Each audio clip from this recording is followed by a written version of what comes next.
Movie की शुरुआत 1947 से होती है, जहां पर ब्रिटिश रूल खत्म होने के बाद भारत पाकिस्तान का बंटवारा हो जाता है। पाकिस्तान कश्मीर को अपने कब्जे में करने के लिए घुसपैठ करता है, पर इंडियन फोर्स उसे मुंहतोड़ जवाब देती है। पर 1965 में इस मुद्दे को लेकर फिर से जंग छिड़ गई। उन्हें लगता था कि अमेरिका ने जो एडवांस फाइटर जेट उन्हें दिया है वे उससे जंग जीत जाएंगे, पर वे दोबारा हार जाते हैं। अपने बहुत से इलाके गंवाने के कारण अयूब खान सीज फायर के लिए राजी हो जाते हैं, पर 1971 में बांग्लादेश के मुद्दे को लेकर तनाव फिर से बढ़ जाता है, जिस कारण पाकिस्तानी एयरफोर्स इंडियन एयरबेस पर हमला कर सभी फ्लाइंग जेट को बर्बाद करने में लग जाती है। पर इसी बीच सेंसर रॉकेट के जरिए एक पाकिस्तानी एयरक्राफ्ट को मार गिराया जाता है और उस पायलट को डिटेन करने के लिए ग्रुप कमांडर के ओ आहूजा को बुलाया जाता है। पकड़े हुए पायलट का नाम विंग कमांडर अहमद हुसैन होता है। आहूजा हुसैन से पूछता है कि यहाँ के अलावा और कहीं पे अटैक करने का प्लान था क्या, पर अहमद उसे कुछ नहीं बताता। तभी आहूजा को पता चलता है कि उसे गैलेंट्री अवार्ड सितारे जुर्रत 1965 में मिला था, जिस पर आहूजा उससे बोलता है कि 7 सितंबर सरगोदा अटैक आपको याद है ना, तो फिर आपको ये अवार्ड किस लिए मिला। जिस पर अहमद हुसैन उसे बोलता है कि आपको भी 6 सितंबर आदमपुर का अटैक याद है ना। फिर वो बताता है कि जब इंडियन एयरक्राफ्ट सरगोदा में अटैक करके वापस जा रही थी, तभी हमें पाकिस्तान के अंदर आ रही इंडियन मिस्टियर एयरक्राफ्ट का रडार ट्रैक हुआ और मैंने उसे मार गिराया था, इसलिए मुझे गैलेंट्री अवार्ड सितारे जुर्रत मिला था। ये जानकर आहूजा शॉक्ड हो जाता है और इसी के साथ मूवी फ्लैशबैक में चली जाती है, जहाँ पर 1965 आदमपुर टाइगर स्क्वाड्रन एकेडमी को दिखाया जाता है, जहाँ पर आहूजा की मुलाकात स्क्वाड्रन लीडर टीके विजया से होती है, जो अपने फ्लाइंग स्किल से 1965 के युद्ध में जीत हासिल कराई थी। विंग कमांडर आहूजा अपने जूनियर्स को ट्रेनिंग दे रहा होता है, जिसमें उनका फेवरेट विजया होता है, जिसका कोड टेबी होता है। उसका फ्लाइंग स्किल बहुत अच्छा होता है, पर वो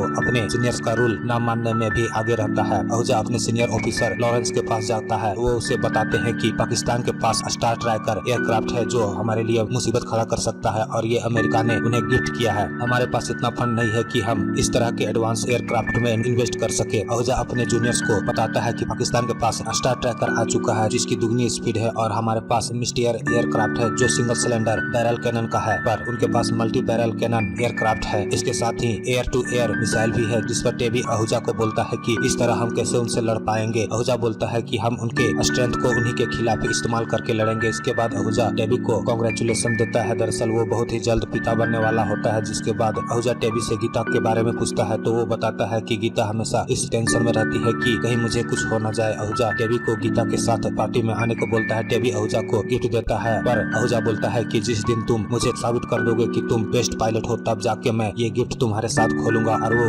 गीता को बोलता है कि मेरे रहते टेबी को कुछ नहीं होगा। फिर सभी कोई पार्टी में एंजॉय कर रहे होते हैं। उसी वक्त उनके सीनियर अनाउंस करते हैं कि सभी कोई 30 मिनट्स में हेडक्वार्टर में रिपोर्टिंग कीजिए। दरअसल पाकिस्तान एयरक्राफ्ट ने इंडिया के अखनौर सेक्टर में घुसपैठ करके 4 इंडियन एयरक्राफ्ट को मार गिराया है। आहूजा अपने सीनियर से मिलता है और वो पाकिस्तान में अटैक करने का परमिशन मांगता है, पर वे ये बोलकर मना कर देते हैं कि ऊपर से ऑर्डर नहीं है, पर तुम कल बॉर्डर में अपने को पायलट के साथ उनके एक्टिविटी को ऑब्जर्व करने के लिए जाओगे। वो अपने साथ टेबी को ले जाता है, जिस पर चैटर्जी टेबी से जेलस फील करता है। वो दोनों रडार में आए बिना पाकिस्तान में इंटर कर जाते हैं। वे देखते हैं कि ट्रेन में बहुत से मिसाइल और टैंक लोड किए हुए हैं। वो उन पर हमला करके वहाँ से वापस जा रहे होते हैं। तभी उन्हें पाकिस्तानी आर्मी देख लेती है और मिसाइल लॉन्च कर देती है, पर आहूजा अपने फ्लाइंग स्किल से उस रॉकेट को चकमा दे देता है। वे वापस अपने एयरबेस पर आते हैं और आहूजा टेबी के एयरक्राफ्ट में हुए डैमेज को रिपेयर करने को बोलता है। वो वहाँ पर लिए गए इमेजेस को अपने लॉरेंस सर को दिखाता है। वे बोलते हैं कि इन पिक्चर्स को दिल्ली भेजना पड़ेगा। वे दिल्ली से ऑर्डर आने का इंतजार कर रहे होते हैं। उसी रात पाकिस्तानी एयरफोर्स उनके एयरबेस पर हमला कर देते हैं, जिस कारण बहुत से एयरक्राफ्ट जेट को तबाह करने में वे कामयाब हो जाते हैं। साथ में इंडियन एयरफोर्स अपने 7 जवानों को खो देती है, जिस कारण भारतीय सरकार को लगता है कि अब चुप्पी साधने से कुछ नहीं होने वाला। पाकिस्तान युद्ध चाहते हैं तो हम युद्ध करेंगे, जिस कारण इंडियन एयरफोर्स को पाकिस्तान में अटैक करने का परमिशन मिल जाता है। जब सीनियर ऑफिसर सभी को अटैक करने का प्लान बता रहे होते हैं, तभी आहूजा बोलता है कि हमें पाकिस्तान के बॉर्डर एयरबेस पर हमला करके कुछ हासिल नहीं होने वाला। दरअसल वहाँ पे अमेरिका से मिला हुआ स्टार ट्रैकर उन बेस कैंप में नहीं है। इसका क्लू आहूजा को पाकिस्तानी प्रेसिडेंट के स्पीच से मिला था। दरअसल वे बोलते हैं कि हमारे पाकिस्तानी स्टार ट्रैकर को 30 मिनट आदमपुर जलंधर के एयरबेस पे हमला कर वापस आने में वक्त लगा। ये जानकर आहूजा बोलता है कि अगर उनका स्टार ट्रैकर बॉर्डर के बेस कैंप में होता तो वो इतनी देर में दिल्ली पे हमला करके वापस आ जाते। इसलिए हमें सरगोदा एयरबेस पर हमला करना चाहिए, क्योंकि यहीं पे स्टार ट्रैकर को रखा गया है ताकि किसी को शक न हो। पर उसका सीनियर बोलता है कि हमारे इंडियन फोर्स के पास इतनी हाई टेक्नोलॉजी वाली एयरक्राफ्ट नहीं है जो सरगोदा में अटैक करके वापस आ सके। जिस पर आहूजा बोलता है कि ऐसा हो सकता है, अगर हम 100 लीटर के 2 गैलन फ्यूल टैंक को अटैच कर ले तो ऐसा हो सकता है, जिस कारण वो मान जाते हैं। पर टेबी के मिस बिहेवियर के कारण उसे स्टैंड बाय में रखा जाता है और इस मिशन का नाम स्काई फोर्स रखा जाता है। इस ऑपरेशन के लिए 12 मिस्टियर एयरक्राफ्ट एयरक्राफ्ट को तैयार किया जाता है, जिन्हें 4 ग्रुप में बांटा जाता है। जब 2 ग्रुप सरगोदा में अटैक करने के लिए रवाना हो जाते हैं, तभी तीसरे ग्रुप के टेक ऑफ करने के वक्त रनवे पर डस्ट क्लाउड फॉर्म होने लगता है, जिस कारण टेक ऑफ नहीं हो पाता। तभी टैबी मिस्टियर एयरक्राफ्ट को लेकर जाने लगता है। उसके सीनियर उसे जाने से रोकते हैं, पर वो नहीं मानता। ये वही मिस्टियर एयरक्राफ्ट होता है जो पाकिस्तान बॉर्डर में सर्चिंग के दौरान डैमेज हो गई थी। आहूजा अपने टीम के साथ सरगोदा पे अटैक करता है और वहाँ पे सभी स्टार ट्रैकर को बर्बाद कर देता है। जब वे वापस अपने एयरबेस पे आते हैं तो आहूजा अपने तीसरे टीम को फटकार लगाता है। वो बोलता है कि अगर तुम्हें मौत से डर लगता है तो क्यों तुम सभी एयरफोर्स को ज्वाइन किए, जिस पर वे बोलते हैं कि रनवे पर आप सभी के टेकअप होने के बाद डस्ट क्लाउड फॉर्म होने लगा था, जिस कारण हमें टेकअप होने में लेट हो गया और आपके रेडियो मॉनिटर ऑफ होने के कारण आपसे कम्युनिकेशन नहीं कर पाए। हम आपके तलाश में बहुत दूर तक गए पर आप नहीं मिले और हमारा फ्यूल भी खत्म हो गया, जिस कारण हमें वापस आना पड़ा। साथ में यह भी आहूजा को पता चलता है कि 12वां एयरक्राफ्ट टेक्निकल एरर के कारण फ्लाई नहीं कर पाया, पर टैबी अपने एयरक्राफ्ट से रूल को तोड़ते हुए फ्लाई किया था, पर वो अब तक नहीं वापस आया है, जिस कारण आहूजा लॉरेंस सर से जाकर मिलता है। वो टैबी के इस हरकत से नाखुश थे। आहूजा सभी एयरबेस पे पता लगाने को बोलता है कि कहीं टैबी वहाँ पे लैंड तो नहीं हुआ। उसी वक्त आहूजा की वाइफ कॉल करती है और उसे टैबी को तुरंत हॉस्पिटल आने को कहती है। दरअसल गीता की डिलीवरी होने वाली थी। तभी आहूजा के पास टैबी का मिसिंग लेटर आता है। आहूजा के सभी टीम को वीर रत्न से सम्मानित किया जाता है। फिर हमें कुछ दिनों के बाद टैबी के घर को दिखाया जाता है, जहाँ पर गीता आहूजा को कांग्रेचुलेशन देती है और कहती है कि टैबी ने भी देश के लिए जंग में हिस्सा लिया था, पर उसे क्यों नहीं सम्मानित किया गया, और पूछती है कि अब तक टैबी के बारे में पता क्यों नहीं चला, जिस पर आहूजा उसे समझाने की कोशिश करता है। पर गीता उसे बोलती है कि कब तक मुझे झूठा दिलासा देते रहेंगे, अब आप यहाँ तभी आइएगा जब टैबी के बारे में पता लग जाए। वो अपने सीनियर ऑफिसर से टैबी का पता लगाने के लिए पाकिस्तानी सरकार पर दबाव डालने के लिए कहता है, पर वे उसके बातों को सीरियस नहीं लेते और बोलते हैं कि टैबी मिसबिहेव ऑफिसर था, कुछ पता चलेगा तो इन्फॉर्म कर देंगे। इसके बाद मूवी प्रेजेंट में आती है, जहां हमें 4 दिसंबर 1971 को दिखाया जाता है। आहूजा अहमद हुसैन के पास जाता है और पूछता है कि तुम्हारे फैमिली में कौन कौन है, जिस पर वो बोलता है कि अम्मी, अबू और बच्चे हैं। आहूजा बोलता है कि वे तुम्हें बहुत मिस कर रहे होंगे और ये भी पूछता है कि जो तुमने इंडियन मिस्टियर एयरक्राफ्ट को मार गिराने की बात की थी, क्या तुम्हें उसका दिन और तारीख याद है? तो अहमद बोलता है कि वो दिन मैं कैसे भूल सकता हूँ। 7 सितंबर 1965 सुबह के 6:12 जब 8 घुसपैठी हमारे एयरबेस पर हमला करके वापस बॉर्डर की तरफ जा रहे थे, तभी हमें उनको मार गिराने का ऑर्डर मिला। जब मैं उनका पीछा करने जा रहा था तब मुझे एक इंडियन मिस्टियर एयरक्राफ्ट आता हुआ दिखा। हमारी अमेरिकी एयरक्राफ्ट की रडार डिटेक्शन 15 किलोमीटर की थी, पर उस मामूली एयरक्राफ्ट का रडार डिटेक्शन 2 किलोमीटर का भी नहीं होगा। वो मेरे सामने आया और मैंने उसे मार गिराया, पर वो मुझे मिला ही नहीं। आहूजा उससे पूछता है कि उसके बाद तुम हमारे पीछे क्यों नहीं आए, जिस पर अहमद बोलता है कि अगर वो दूसरा दुश्मन एयरक्राफ्ट मुझ पर हमला न करता तो, जिसके बारे में आहूजा उससे पूछने की कोशिश करता है, पर वो बताने से इनकार कर देता है, जिस कारण आहूजा उससे बोलता है कि अगर मैं चाहूँ तो तुम्हें मिसिंग डिक्लेयर कर सकता हूँ, जिस कारण तुम्हारे फैमिली वाले परेशान हो जाएंगे, पर तुम नहीं समझोगे। खैर मैं ऐसा नहीं करूंगा। उसके बाद आहूजा इस मिले हुए लीड के कारण वो लॉरेंस सर के पास जाता है, इसके बारे में बताता है, पर लॉरेंस आहूजा को बोलता है कि अहमद तुम्हें गुमराह कर रहा है ताकि हम उसके सरकार के सामने अपने ऑफिसर के तलाश के लिए गिड़गिड़ाए, जो ऐसा करना बेवकूफी है। इसके बाद वो उस मिशन में गए सभी ऑफिसर से उनके स्टेटमेंट लेता है और इस केस की तहकीकात करता है। वो अपनी बीवी के साथ गीता के घर जाता है। वो बताता है कि विजया के बारे में कुछ पता चला है, जिस पर गीता बोलती है कि क्या वो जिंदा है, जिस पर आहूजा बोलता है कि शायद तभी विजया की बेटी वहाँ पे आ जाती है, जो बहुत बड़ी हो चुकी है और अपने पिता की तरह एयरफोर्स में ज्वाइन होना चाहती है, जिस पर गीता उसे डांट देती है। उसके बाद आहूजा सिन्हा सर के पास जाता है और वो इस केस में मदद करने के लिए एयर वाइस मार्शल नारंग के पास सिफारिश कर देता है, जिस कारण आहूजा उससे मिलता है, पर वो भी टैबी का नाम सुनते ही इस केस में कोई दिलचस्पी नहीं दिखाता। दरअसल इस केस को 6 साल हो चुके थे। इसके बाद अहमद हुसैन को रिहा कर दिया जाता है। पाकिस्तान जाने से पहले आहूजा उसे बोलता है कि तुम्हारी बातें अभी भी अधूरी है, जाने से पहले कुछ बताना चाहते हो तो बता सकते हो, जिस पर वो बोलता है कि मैं अपने मुल्क से वफादारी और अपने फर्ज के दौरान जो सब बता सकता था वो मैंने बता दिया। तभी मीडिया आहूजा से सवाल करती है कि जंगी कैदी को रिहा किया जा रहा है। इस पर आहूजा बोलता है कि अब जंग खत्म हो चुकी है, उन्हें भी घर भेज दिया जाना चाहिए, उनके भी फैमिली है जो उनका इंतजार कर रहे होंगे, जिस पर अहमद को आहूजा की बात छू लेती है। फिर 10 साल के बाद आहूजा के पास एक चिट्ठी आती है, जिसके अंदर एक बुक होता है जिसका नाम पाकिस्तान इंडिया 1965 वॉर होता है, जिसके लेखक जॉन पीटरसन होते हैं। उसे पढ़ने के बाद आहूजा को जिया से मिले कुछ क्लू मिलते हैं, जिस कारण वो राष्ट्रपति के पास एक लेटर लिखता है। 1965 में पाकिस्तान सरगोदा ऑपरेशन के दौरान हमारे टाइगर स्कॉट पायलट के विजया मिसिंग हो गया था। हमारी काफी खोजबीन के बावजूद भी हम उसे नहीं ढूंढ पाए थे। मैं उस केस से संबंधित फाइल और एक इम्पोर्टेंट बुक भेज रहा हूँ। मेरी गुजारिश है कि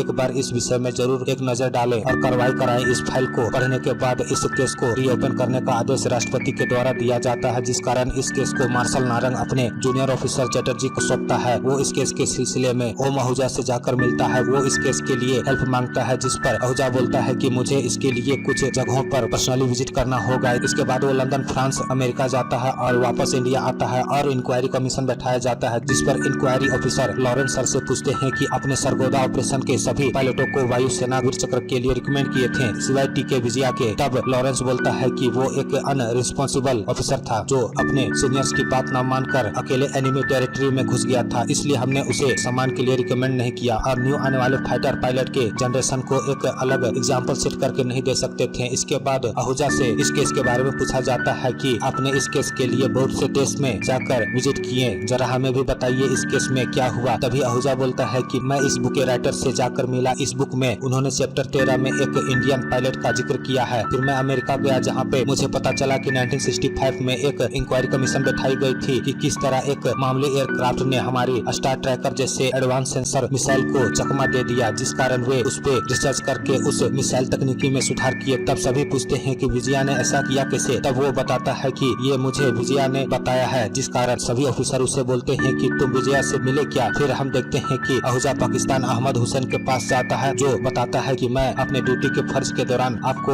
ज्यादा कुछ नहीं बता सकता था। अहमद हुसैन आहूजा को बताता है कि जब वे हमला करके वापस इंडिया लौट रहे थे तभी मैं उनका पीछा कर रहा था। उसी वक्त एक इंडियन एयरक्राफ्ट मेरे रडार में आया और मैंने उस पे हिटिंग मिसाइल छोड़ दिया। मुझे लगा कि वो मारा गया होगा, पर वो अपने फ्लाइंग स्किल से बच गया और मुझ पे हमला करने लगा। वो स्टार ट्रैकर के स्पीड का फायदा उठाकर मुझ पे ही भारी पड़ने लगा। अगर वो दुश्मन पायलट ना होता तो मैं उसके हुनर को सीखना चाहता। मैं स्टार ट्रैकर के स्पीड का फायदा उठाकर उसे चकमा देते हुए उसके सामने आ गया, पर वो हार मानने के लिए राजी नहीं था। वो चाहता तो बचकर जा सकता था, पर वो आखिरी दम तक लड़ा और स्टार ट्रैकर को मार गिराया, पर उसका भी एयरक्राफ्ट डैमेज हो चुका था। वो चाहता तो अपनी जान बचा सकता था, पर वो ऐसा नहीं किया। आहूजा उसके कब्र के पास जाता है और उसे मिस करता है। फिर देखते हैं कि आहूजा अपने सीनियर ऑफिसर्स को बताता है कि विजय चाहता तो वो बच सकता था, पर अगर वो ऐसा ना करता तो हम सभी जितने भी ऑपरेशन में गए थे उनमें से कोई भी लौट के वापस नहीं आ पाते। ये जानने के बाद लॉरेंस सर आहूजा से कहता है कि मैं उसका नाम वीर चक्र के लिए रिकमेंड तो नहीं किया था, पर आज मैं उसका नाम महावीर चक्र के लिए रिकमेंड करता हूँ, जिस कारण गीता को उसके पति के लिए मरणों उपरांत महावीर चक्र से सम्मानित किया जाता है। और इस 23 साल के विलम्ब के लिए भारत सरकार गीता से माफी मांगती है और जितने भी फ्लाइंग ऑफिसर होते हैं वे गीता और उसकी बेटी को सैल्यूट करके सम्मानित करते हैं। इसके बाद आहूजा को देखते हैं जो विजया ने उसे गिफ्ट दिया था, उसे याद करते हुए उस वाइन को खोलता है और याद करता है कि उसने विजया को बोला था कि जब वो साबित कर देगा कि वो बेस्ट फ्लाइंग ऑफिसर है तब जाकर वो